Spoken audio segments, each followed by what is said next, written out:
এই রমজান মাসেও বিএনপি যা ঘটাচ্ছে, যা করছে, জনগণের প্রতি আমাদের জরুরি আহ্বান, এই বিএনপিকে বর্জন করুন। এই বিএনপিকে ভুলেও ভোট দেবেন না। এই বিএনপিকে ভোট দিলে বাংলাদেশ অর্থনৈতিকভাবে হবে সোমালিয়া, আর পরিবেশ পরিস্থিতিগত দিক থেকে এমন উদাহরণ খুঁজে পাওয়া কঠিন। একসময় আফগানিস্তান যেরকম নিরাপত্তাহীন ছিল, ওরকম সেখানে নিরাপত্তাহীন ছিল, মানুষের চরিত্র ভালো ছিল। কিন্তু বাংলাদেশটা যে কি হবে আপনারা কল্পনা করতে পারেন না। দেখেন, রমজান মাসে শয়তান বাধা থাকে, মানুষের শয়তান একটু কমে, কিন্তু বিএনপির চরিত্রটা দেখেন। আমি কিছু প্রমাণ দেখাবো, যেগুলো নিজেরা শুনবেন, অন্যকে শোনানোর ব্যবস্থা করে দিবেন। এই ঘটনাগুলোর উপর ভিত্তি করে আপনারা সিদ্ধান্ত নেবেন এবং মন্তব্য করবেন, কমেন্ট করবেন যে এই দলকে ভোট দেওয়া কি কিছুতেই উচিত। এই দলের হাতে কি দেশ, সমাজ নিরাপদ? কিচ্ছু নিরাপদ না। ইউনিয়ন পরিষদ, উপজেলা পরিষদ, জেলা পরিষদ, সিটি কর্পোরেশন, কাউন্সিল অফিস, মেম্বারি, সংসদ সদস্য পদ, কোনো কিছুই নিরাপদ না। এরা কতটা ভয়ঙ্কর! এদেরকে সামাজিকভাবে পাওয়ারলেস করতে হবে দেশের আইন শৃঙ্খলা পরিস্থিতি স্বাভাবিক রাখার জন্য। এদের পাওয়ার থাকা মানে আপনার জীবনে কোনো নিরাপত্তা নেই। দর্শক, বেশ কিছু খবর আপনাদেরকে এখন জানাবো। তার একটা হচ্ছে, ইফতার মাহফিলকে ঘিরে বিএনপির দুই গ্রুপের সংঘর্ষে নিহত এক। এই রমজানে বেশ কয়েকজন নিহত হয়েছে বিএনপির দুই গ্রুপের সংঘর্ষে। দেখেন, এখন হাসিনা নেই, একটা সুন্দর বাংলাদেশ, ফেসিবাদ উত্তর একটা বাংলাদেশ। এই বাংলাদেশে একটা রাজনৈতিক দলের দুই গ্রুপের সংঘর্ষে 5 আগস্টের পর থেকে কিছুদিন পর হাফ সেঞ্চুরি করবে মৃত্যুর সংখ্যা, উইকেট পতনের সংখ্যা। মানুষের জীবনে কি কোনো মূল্য নেই? বিএনপি করতে যাবে আর বিএনপির অন্য গ্রুপের হাতে এভাবে নিহত হবে। এটা কি, কেমন রাজনীতি? এরা দেশকে কি উপহার দিবে? কিছু গ্রুপিং মনোমালিন্য থাকতে পারে, ঠিক আছে, কিন্তু এই জন্য প্রায় আওয়ামী লীগের আমলে যে কয়জন নিহত না হয়েছে তার চাইতে বেশি নিজেরা কামড়াকামড়ি করে মরবে। আওয়ামী লীগের বিরুদ্ধে তো কিচ্ছু করতে পারতো না, এখন নিজেরা নিজেদের বিরুদ্ধে পারে। আর আওয়ামী লীগ আমলে নিজেরা মারামারি বা এই বিষয়টা তেমন আসতো না। কেন আসতো না? আওয়ামী লীগ যেগুলো ঠেকাতো তা না, কারণ তখন তো পাওয়ার ছিল না। এই জন্য দুই গ্রুপের সংঘর্ষটা থাকলেও এটা মারাত্মক না, কারণ পাওয়ার প্রশ্নে দুই গ্রুপের সংঘর্ষটা রক্তক্ষয়ী হয়। এখন যেহেতু তাদের হাতে পাওয়ার, তাদের কথায় থানা চলে, তাদের কথায় ডিসি অফিস চলে, তাদের ধমকে মানুষ চাঁদা দেয়, পুলিশ কিছু বলতে পারে না, এজন্য এই নিজস্ব ফ্যাকশন এটা বাড়ছে। আপনি চিন্তা করেন, রমজান মাসে ইফতার নিয়ে, এটা একটা না, বেশ কয়েকটা ঘটনা। আর একটা ঘটনা হচ্ছে, ইফতার নিয়ে দুই গ্রুপের সংঘর্ষ, ছবি তুলতে ভিডিও করতে গেছে, সাংবাদিকের উপর হামলা, ক্যামেরার উপর হামলা। কেউ নিরাপদ না, নিয়মিত সাংবাদিক পিটায়, দলের নেতাকর্মীরা এক গ্রুপ আর এক গ্রুপকে পিটায়। সাধারণ জনগণের কথা বাদ দিলাম, বিএনপির লোকজনই বা এই দল কেন করবেন ভাই? এটা কতটা নিচু হলে, কতটা থার্ড ক্লাস হলে, কতটা ইতর প্রকৃতির হলে ইফতার নিয়ে মারামারি করে নিহত হয়।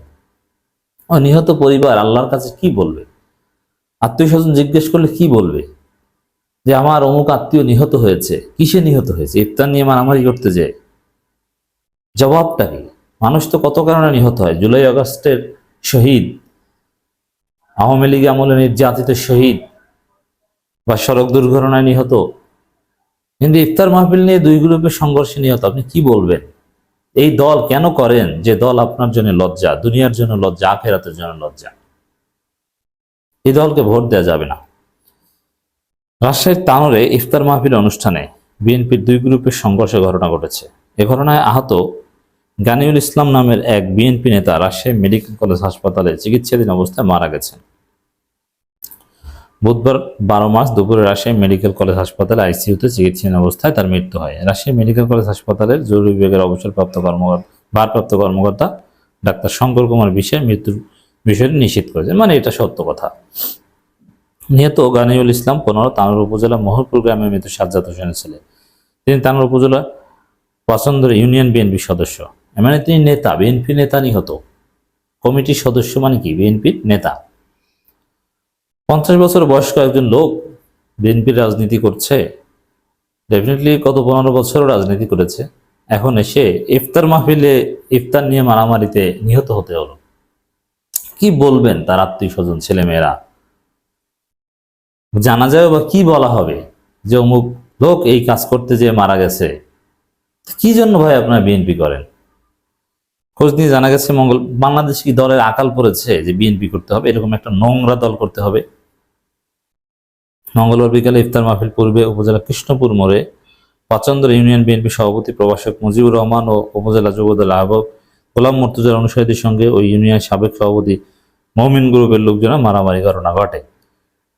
ইফতার মাহফিল শুরুর আগে পাচন্দর ইউনিয়ন বিএনপি সভাপতি প্রভাষক মুজিবুর রহমান ও সাবেক সভাপতি আব্দুল মমিন দুই গ্রুপের নেতাকর্মী ও সমর্থকরা কৃষ্ণপুর মোড়ে প্রধান অতিথিকে গ্রহণ করার জন্য রাস্তার অপেক্ষা করছিল। তবে সাবেক সভাপতি আব্দুল মমিন গ্রুপের পক্ষ থেকে তারাই প্রধান অতিথিকে বরণ করে নিয়ে যেতে চাইলে বাধা দেয় বর্তমান ইউনিয়ন বিএনপি সভাপতি প্রভাষক মুজিবুর রহমান। এতে ক্ষিপ্ত হয়ে ইউনিয়ন বিএনপি সাবেক সভাপতি আব্দুল মমিন ও তার বড় ভাই গনিউল ইসলাম সহ নেতাকর্মীরা বর্তমান ইউনিয়ন বিএনপি সভাপতি প্রভাষক মুজিবুর রহমান ও উপজেলা যুবদল আহ্বায়ক গোলাম মর্তুজার উপরে হামলা চালায় এবং লাঞ্ছিত করে। পরে এই খবর ছড়িয়ে পড়লে বর্তমান ইউনিয়ন বিএনপি সভাপতি প্রভাষক মুজিবুর রহমানের অনুসারী নেতাকর্মীরা সাবেক ইউনিয়ন বিএনপি সভাপতি মমিন ও তার বড় ভাই গনিউল আলমের উপর হামলা চালায়। এতে গনিউল গুরুতর আহত হলে তাকে উদ্ধার করে রাজশাহী মেডিকেল কলেজ হাসপাতাল আইসিইউতে ভর্তি করা হয়।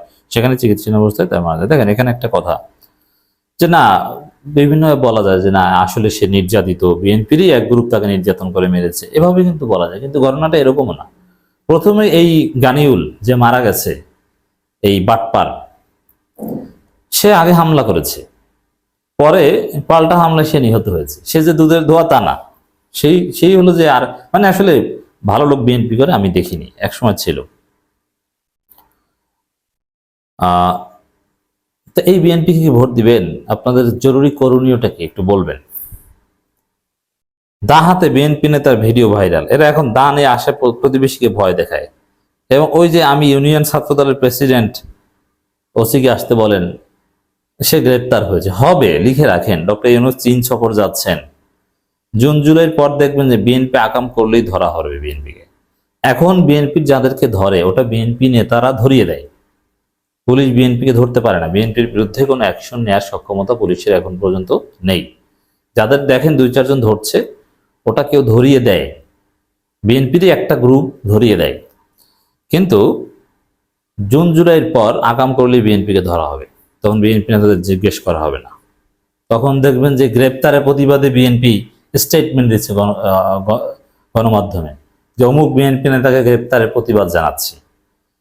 তখন আর চাঁদাবাজি তাদের থাকবে না, মানে ওটা দল অস্বীকার করবে। আটক ডাকাতকে ছাড়িয়ে নিতে ছাত্রদল নেতার থানা ঘেরাও।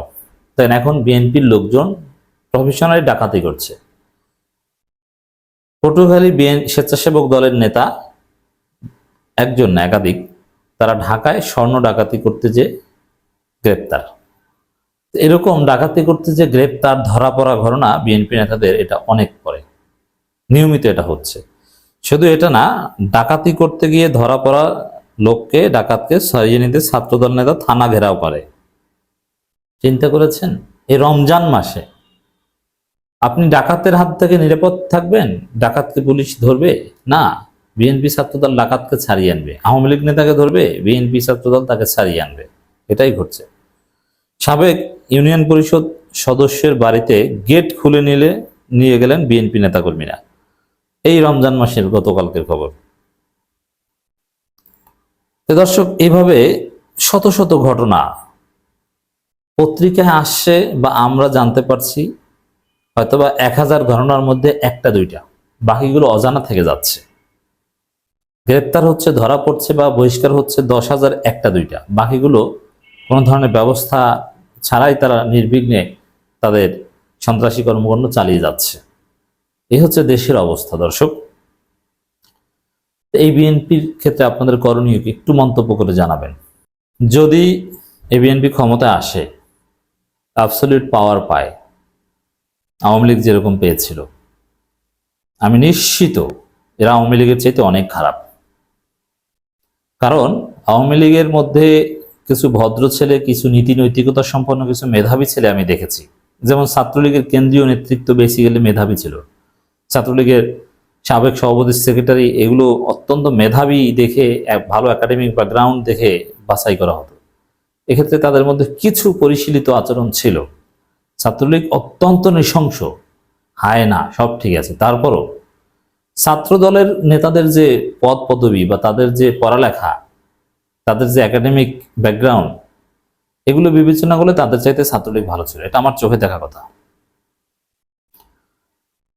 এবং ব্যক্তিগত চরিত্রের দিক থেকেও ছাত্রলীগের পদ পাওয়ার কারণে হাসিনার নির্দেশে খারাপ হতে বাধ্য, কিন্তু অনেক ভালো ছেলে ছাত্রলীগ করতে, কিন্তু ছাত্র দলে এরকম আমি দেখি না। এবং হাসিনা কিন্তু ছাত্রলীগের অনেককে খেয়ে দিয়েছে কন্ট্রোল করতে না পেরে, পুলিশের মাধ্যমে বা নানান ভাবে পদ পদবি নিয়ে। কিন্তু বিএনপির অবস্থা যে কতটা করুণ হবে, ক্ষমতা পেলে আওয়ামী লীগ 15 বছরে যে আকাম করেছিল, জনগণের উপর যে নির্যাতন করেছিল, বিএনপি 3 বছরে তার চেয়ে বেশি করবে। ক্ষমতা না পেয়ে এখন কি করেছে দেখেছেন না?